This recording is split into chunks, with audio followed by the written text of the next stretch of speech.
ఇక్కడ 2 ప్రశ్నలు వస్తున్నాయి. ఒకటి ఎంత వాటర్ తీసుకోవాలి అనేది ఒకటి, 2 ఏ వాటర్ తీసుకోవాలనేది 2. సో ఏ వాటర్ మీన్స్ ఇప్పుడు ఆర్ఓ అంటున్నారు, కాపర్ అంటున్నారు, ఆల్కలైన్ అంటున్నారు, కంజన్ వాటర్ అంటున్నారు. సో రకరకాల పేర్లతో మార్కెట్లోకి వస్తున్నాయి.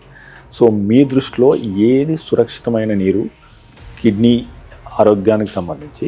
వాటర్ అనేది మనం ఆరో వాటర్ ప్లాంట్ నుండి వచ్చేదో ఇంకో దాని నుండి వచ్చేదో కాపర్ దీంట్లో వచ్చిన అటువంటివి తీసుకోవాలనేది ఏం లేదు. మనం పోర్టబుల్ వాటర్ అంటే ఆ వాటర్లో బ్యాక్టీరియా అవి ఇవన్నీ లేకోకున్నటువంటి వాటర్, ఏదైతే దాన్ని తీసుకుంటే చెడు లక్షణాలు లేవో, ఏదైతే మన గవర్నమెంట్ డ్రింకింగ్ వాటర్ని సప్లై చేస్తుందో దాన్నే తాగొచ్చు. ప్రతి ఒక్కరూ ఏదో స్పెషల్ వాటర్ తాగటం వల్ల ఒరిగేది ఏం లేదు.